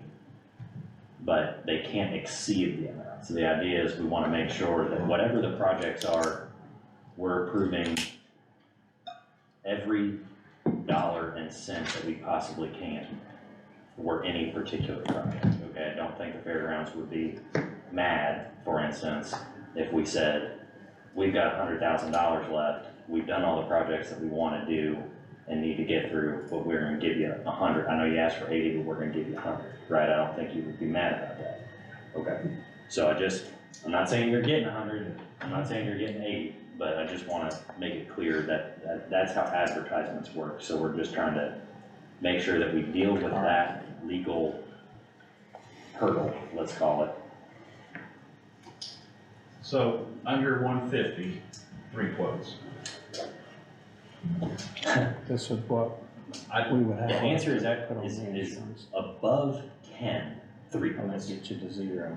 Above 150 or more bids. bids. Oh, This is what we were. yeah. That would be, we could take that off whatever the increase is and say, here's, we helped you a little.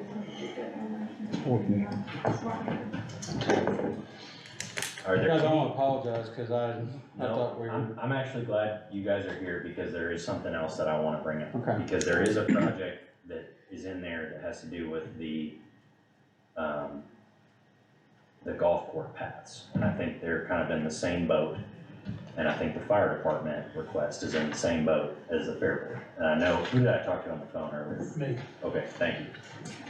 You gave me a lot of good information and I think that helps me. As it's become clear that there is, let's say, a lot more money than we expected left as we sit here today. Okay, I've gone back, I've reread the final rule and some of the, again, advice that's given on permissible uses. For any monies that are gonna go out of county, out of county government, let's say, and not allocated towards governmental services. So I'm not talking about, the jail security upgrade, IT. the link systems, the IT stuff, the insurance stuff. I'm not talking about those things. I'm talking about money that might go to a 501c3 for a particular project. I realize that they're submitting plans based on cost estimates for a particular project, and that's why they've come in and made this request, okay? I get that part of it. And I think, Randy, to address some of your concerns about making sure that we're making sure a particular project happens, okay? That the language in the rule is very clear about, well, not very clear, it's confusing, but it makes it clear at least that the value associated with amounts that are distributed to 501c3s be commensurate with demonstrable lost revenue associated with the COVID-19 pandemic. Okay, so for the fairgrounds, for instance, they, I believe, are gonna be able to provide us with, because you all do annual audits, with a estimate of what their lost revenue was in 2020, 2021, potentially 2022. And the way we're gonna do that is we're gonna look at 2019 as this is what our expected, or average, revenue would have been based on our audit that was conducted in 2019. This is what it was in 2020, figure out what the difference is. 2021, 2022, same thing. As long as those values are around $80-ish thousand, okay? My point of view would be that we can allocate these funds that way as long as we are clear that the amount that is allocated is tied to the loss that was suffered by the 501c3 because of the COVID-19 pandemic. I realize we're saying this money is going towards a special project, and I have a separate grant agreement that we're gonna ask for if we approve an amount for any 501c3, not just the fairgrounds. But, so for anybody who's watching from the Lexington Fire Department for their request, or, That's a matter, here's the guy. Okay, I'm sorry. You're right, all the way to the right. Alright, all the way to the right. If you can do the same thing, does that make sense? What I just said about what they've been able to provide? Potentially, yes. You're in a little bit of a different I circumstance said too, we're in because a lot of a different circumstance. you all do provide a level of a governmental service that is a little bit different. I mean, our They wouldn't be able to. business picked up during COVID because we had Yeah. multiple overdose calls a day that we assisted EMS with and so on and so forth. Why don't you and I talk when we get done, Okay. after the meeting? Now, for you guys, I still stand by what I said. For the They have a loss, they can show a I loss. mean, like Yes. in our situation, we don't charge for those runs. I know. But our run Let's- volume increase. let's talk about what the idea would be. For the golf course thing, I think they fall into, they need to be able to demonstrate a loss. So for the fire department, their loss would be the increase in runs with no increase in. I think they're different in that. Their service, their medical and, a service that is like a community service, but. they're Yeah, kind of not. They wouldn't generate revenue. And I know, But their loss was that they increased their volume. loans, grants, or income And cost them assistance more money than than COVID-19 prevention or and mitigation. The they use get of their more equipment trustees and stuff, increased. so. And plus, during COVID, you weren't able to have your fries and fish fries and all your other stuff either, so. you-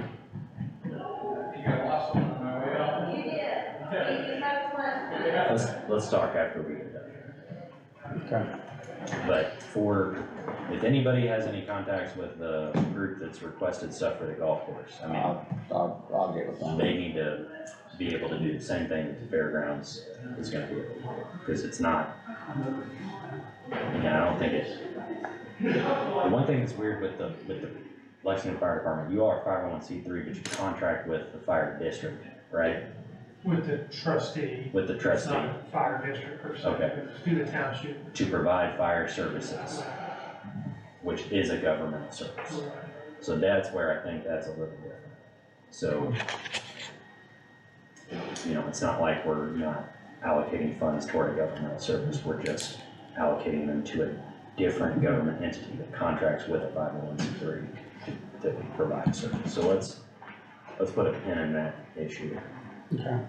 As far as what we do, we just have a consensus that we're gonna advertise for that number, that For 658, all of those 702. projects. Yes. Okay, sounds good. Do we need a vote on that? Do we need to? No, as Okay. long as, All right, Put in there. yeah. we'll vote on the 6th, so. And these are consistent with the projects that you guys talked about with council at the other meeting, right? That's correct. Okay. Well, all of them, but With, what Andrew brought up in the golf course. but I'm Trash okay. compactor. I mean, I think, Compactor, but I and the think. compactor, but, And the insurance. But then and again, the insurance, but we didn't know. we didn't know Yeah, that that's we right. had that money and That's fine. so, Mhm. and we told them then, there's gonna be other projects and Cool. we're gonna have to do this, so. And All right, then, last thing, before we, I know we're not there yet, right? But to actually spending the money, but, and because I did not have the benefit of being at the meeting, and part of that's my fault. well, you being sick, not your fault, so. I just want to make sure there was no request from the sheriff's office for any of these funds in relation to any perceived or possible deficit or shortfall. There were The no, only thing he asked for was 3 cars, 3 additional cars. But there's no feeling that we need to hold ARPA funds for any No. reason. No, And Jennifer, you think that he is gonna be made whole. I think he can through his special purpose. And there will be some out of the general fund, but it's not huge amounts. Okay, they felt comfortable. okay, so, I asked him 3 times on camera. okay, and I just wanna clarify for my own Yeah, sake. Alright. So, as it relates to ARPA requests, did you all bring some of the materials? You did not, I think that we said maybe you'd have and maybe you wouldn't. Okay, alright. I appreciate you all sitting through this meeting. We were not. Some of this is just, we're trying to do is, 10 things at once, so, Never thought it'd be hard to spend money, but it is. it actually is. We thought there was gonna be a whole other issue of no money. Now we've got too much money. And you're on time. Not too much. Yes. Not too much, There's but never too much. more than we expected. Yeah. All right, let's move on to fly through this other stuff.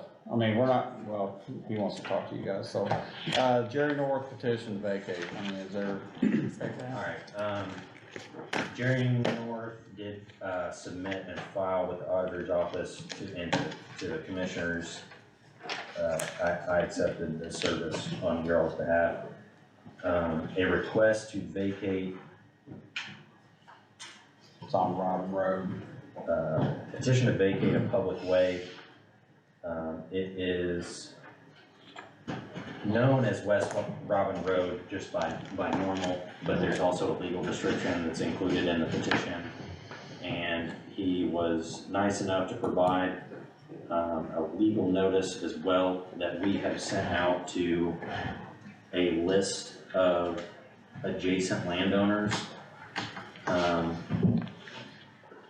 And we have proof that those were sent out. So I'll just make the list a part of the petition.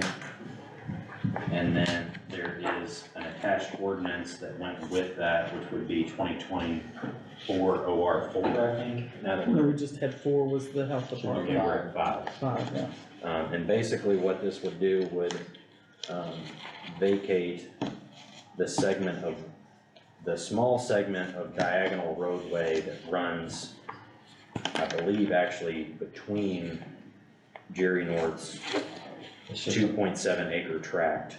It's a patch of grass. Yeah. And obviously, Mr. North was here earlier, I think, in the year and presented to the commissioners about his proposal. So I think in terms of a public hearing, we'll open a public hearing for anybody that wants to speak for or against vacating the public right-of-way. Does anybody want to speak for or against vacating the public right-of-way? Okay.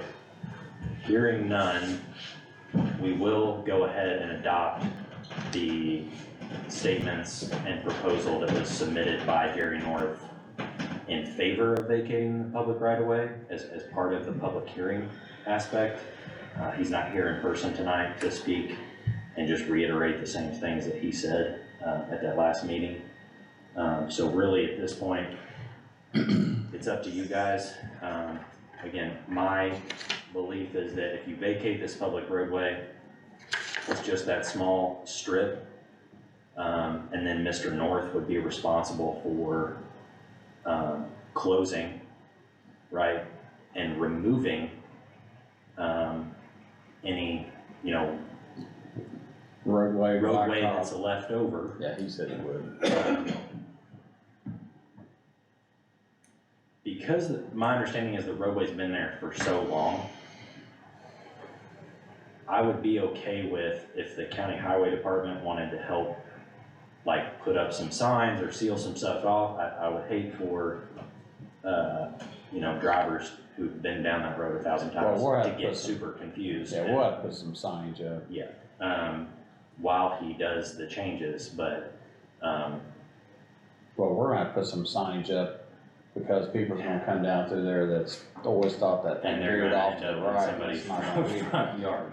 Yeah, they're gonna end up wherever, but, So, I mean, we everything. get with Kevin and have Kevin work with him when he gets to that point. So Everything's been advertised, all the notices have been provided. There was nobody here to speak against the petition, and you guys heard Mr. North's submission, so we'll close a public hearing, and you guys can vote for or against the petition itself. All right, well, before us is an ordinance number 2024 OR5.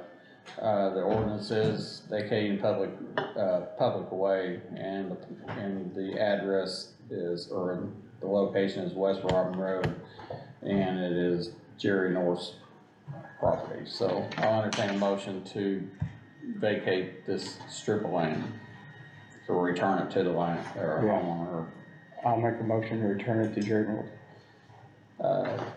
Randy's made a motion to return it and approve the ordinance number 2024 OR5, and I'll second that, so it's done. Done and done. So, can we, Jennifer, if you would send the signed copy of the ordinance to, There wasn't a sign, is there an area to sign it? yeah, on the back. Okay, I'm sorry, I didn't say that. If they're double-sided. Alright. On this 20th day of November.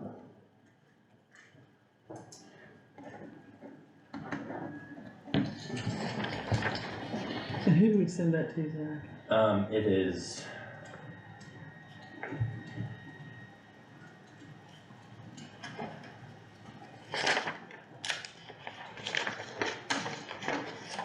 It's Karen Hughes with John Kraft's office. Okay. Let's just send a copy, keep the original. And there's a line for your signature as well, Jennifer. Send that to Karen Hughes, and I'm on that email chain, Yeah. so we can just. Just forward it back over, or send it back over, for sure. Thanks for doing that, appreciate it.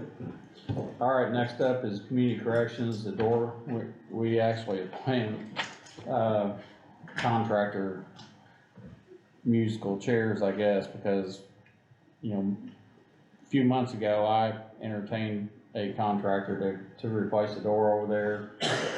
They since have went out of business. Randy, contracted with somebody or contacted somebody to do it as well, and I don't know what they've done, but then Greg has reached out to Scottsburg Glass and got a quote for replacing the door, for $2,538, so I pretty much told Greg, go ahead and do it, get the damn thing done and move on, so I just wanna let that be noted in the thing that we're gonna do it I think Eric has the money in his budget, so we'll just take it from there, so, moving on. And actually, I want Zach. I'm sorry, I don't know, interrupt, I don't know that Eric had it, we had it an hour. Well, when we first talked about, I asked Eric if he had the money in his budget, and he said he did. He said he so- did, okay. So if he does, if he doesn't, we'll find it somewhere else, but. Okay. This next subject is gonna be a kind of closed subject, but I just wanna let everybody know we're talking about a employee's return to work, and his doctor has released him on and I'm gonna let you speak, so I don't say something out of turn, so. So I think,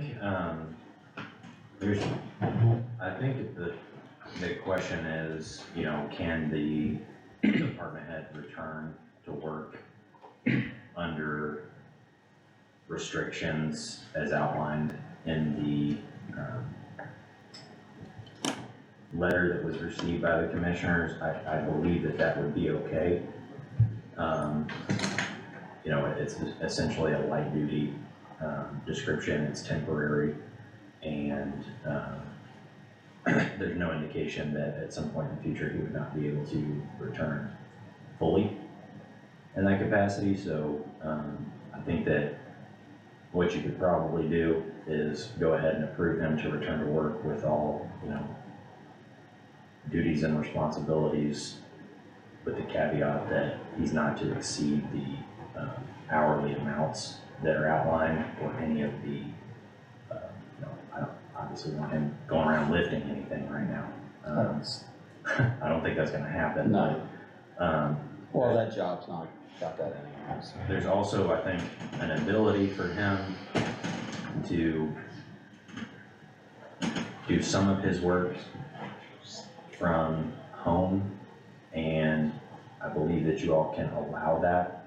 It gets. We've done it for the same position before, so.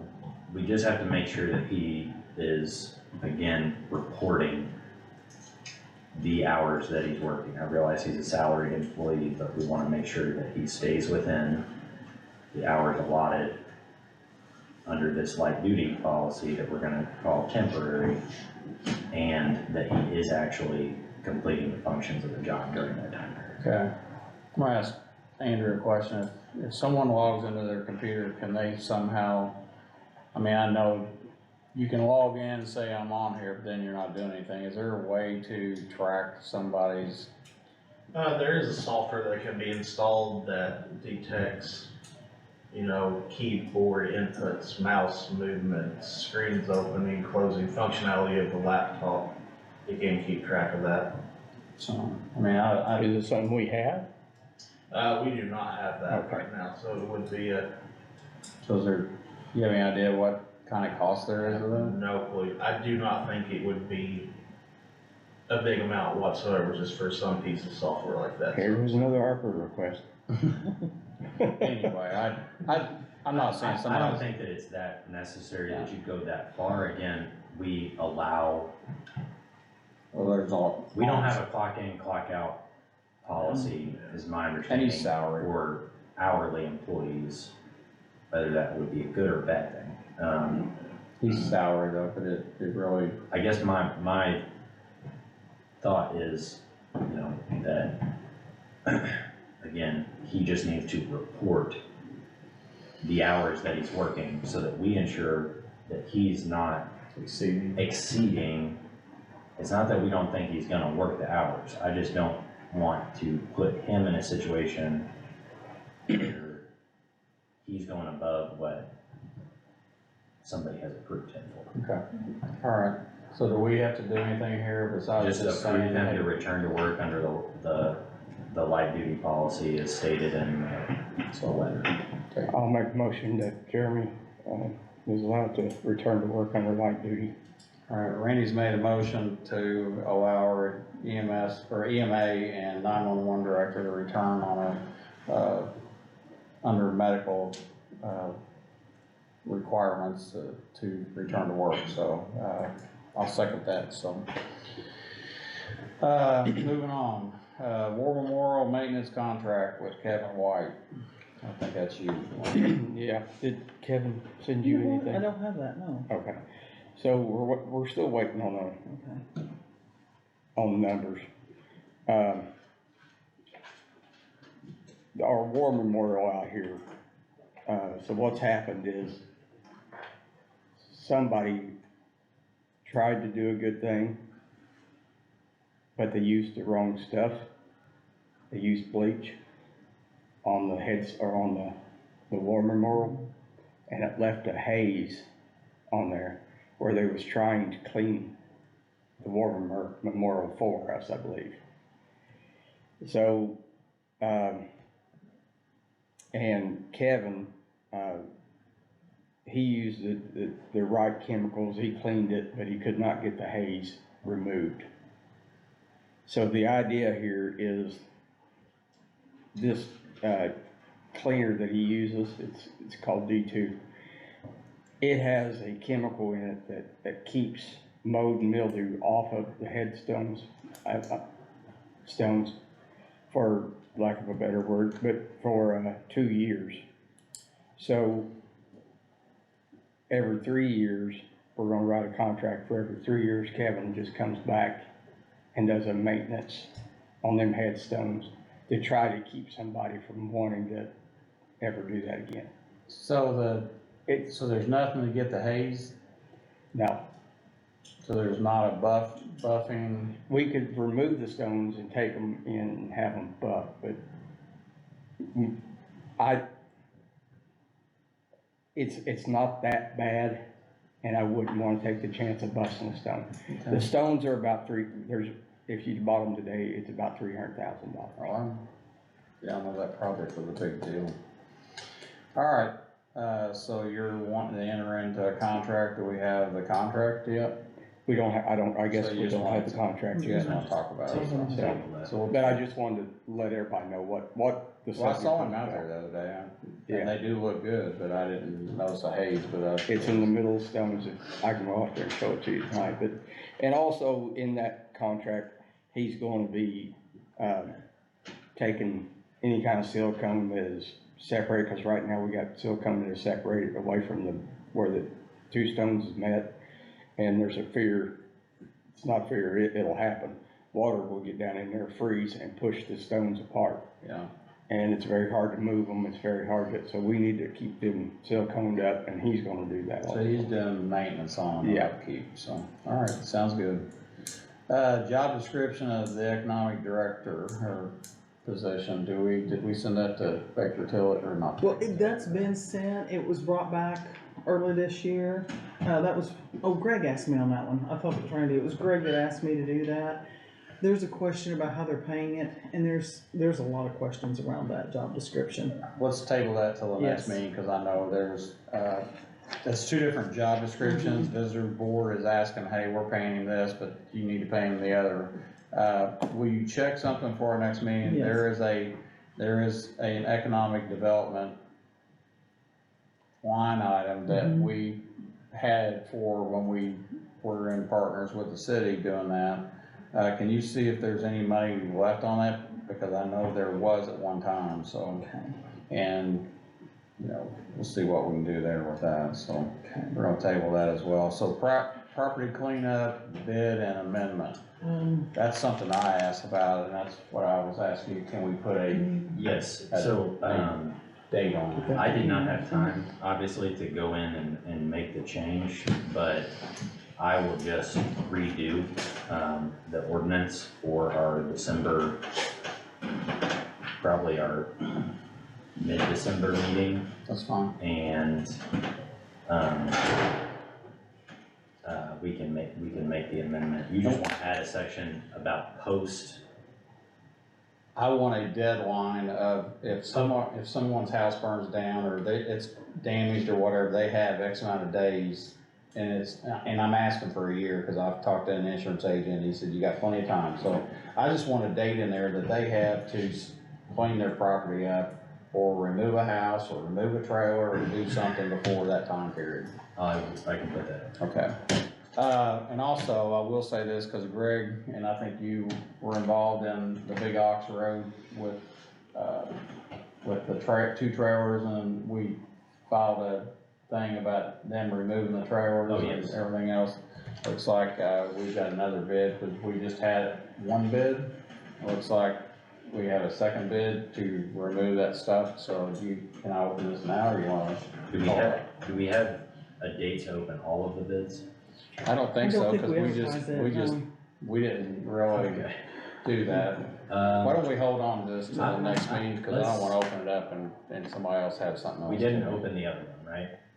Actually, they It was just sent just- it to me in a text message. Oh, okay, I was gonna Okay. And say. it was under a certain amount of money, so. But let's, again, I don't think it's like a sealed bidding, it's an acceptance It of is. bids. But let's hold off on opening it Let's do it and on the 6th or something. let's make sure that Sorry, Greg Jonathan. is here. He's the one that put it in. Okay. So, A secondary bid. do you want these bid and try them again, or do you wanna just hold them and then we'll open them at a certain meeting? It's under a $10,000 threshold, I believe, so. The only reason I'm saying hold off on it is I don't know when we quote unquote like advertise for it. I don't know if you guys just call people and. We just call people. I was gonna say it was not advertised. This was a deal where we were technically talking about the trailers, the mobile homes that are there, and. And this is a property that there's one property that was. This is the guy, Cleaned up. this guy's the guy that's dead that we can't find out who's paying his taxes. Okay, and the only thing, the last I remember is we had a new lead on who I thought made. somebody did, I don't, somebody might have, but it was not me. Okay. It was not me. We're not gonna find that guy, so. I would say just wait till the next meeting. Okay. And Greg is here. Yeah. And we can open any and all bids that have been received in relation to it. Sounds good. Holiday schedule? I have sent that one to you, I have one. Actually, printed I'm gonna copy. tell you, I didn't look at it, so Okay. I'm gonna be like Randy, I didn't open it up and look at it, so. Okay. Is it? Do you want What's this printed copy, you wanna look at it, or you wanna just? No, I'll look at table it on, Okay. we'll table it, and I'll look at it, cause I'm not, if it's not gonna be same as last year, cause the election, there's not gonna be an election, so, we'll do that.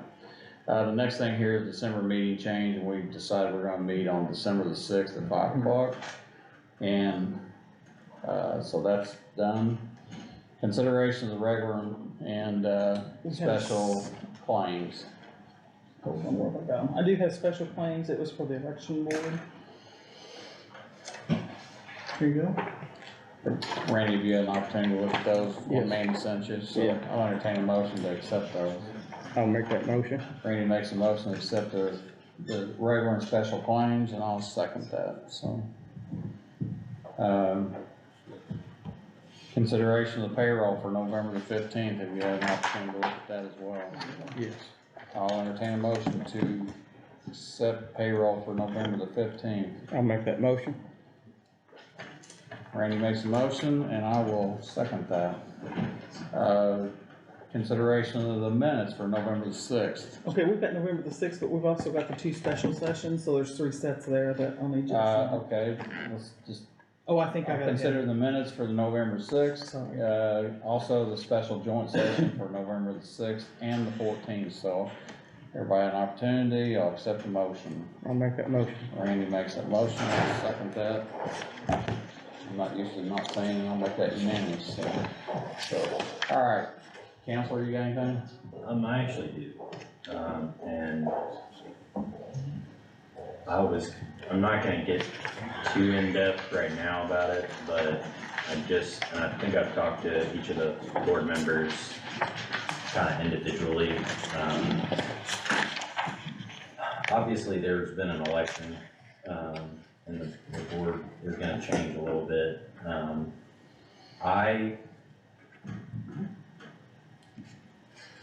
I think in consideration of that and going to, as of December 31st, I'm gonna be submitting my resignation, as the commissioner's attorney. I will be resubmitting a proposal to continue in 2025 if the new board would like me to continue.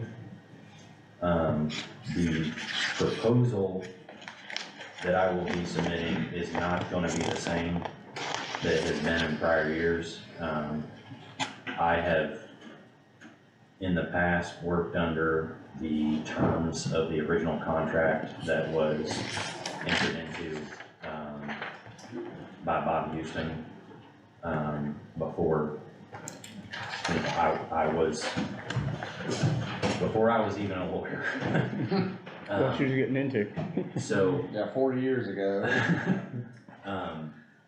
I have taken some time to look at different part-time contract positions in the state of Indiana for commissioners, attorneys, and I will be kind of basing my proposal off of those agreements. They include counties like Washington County, Crawford County, and other, I would say, obviously there's counties that have full-time commissioners, attorneys. We are not one of those, so I'm not trying to include those. But I would be resubmitting that for the new Board of Commissioners to consider at their first meeting in January. I just don't want anybody to feel like I didn't give you enough time to look at other attorneys. If you want to do that, that's also totally fine for anybody else to submit proposals to you guys. But it's gonna be a new board, so I feel like, first off, I want everybody to feel like they've had an opportunity and say in who their attorney is, and I'm gonna be preparing that and submitting it, but as of December 31st. My expectation is I'd continue if you want me to, but I'm gonna be resubmitting a different contract. Sounds good. I think that's very smart, because if not, I'd be calling you for the next 4 years for free, Bob. Randy, you got anything extra? Nope. Jennifer? Yes, I do. We got a very nice thank you card from Carol Gibson's family for a memorial that was sent, so you guys wanna see that? Well, I just got a couple of things. First of all, if anybody didn't notice, the tree's gone out here in the back, and that bill will be, he asked me where he's bringing the bill, so I told him to bring it to you. The second thing is, and I've been working on this for, it's just not me, but I mean, the last Board of Commissioners started working on this Verizon tower out behind the old John Jones building. I did ask for an update. If anybody's been by there, they are out there putting some equipment out there. I'm being told that it will be up by the end of the year. Then Verizon will come in and put their equipment on it. So they're saying February there will be operational, so hopefully everybody that's a Verizon customer will have better service than there is right now. And that will also probably start some money coming into the community or into the council or the commissioners, because they are leasing that from us, so that starts some money coming to us as well, so. Do you remember how much that is? It's been 6 years, so I don't know, but, I don't know what it is. I'd lie to you if I told you a number, so. What I would suggest is that, people know, and I guess you can document it from this meeting, is that the contract reads that if we want to the county wants to put any antennas or anything on that tower, that it is on that tower for free, and we don't have to pay a lease. So, so in the future, if we do something with 911 and put up some additional antennas or something, we have a space to put them on, so. Let me see if I got anything else. Nope. So I'll entertain a motion to adjourn if somebody doesn't have anything else, so. I'll make that motion. I hope you do. But, Randy's made a motion to adjourn, I'll second that, so kill the bird.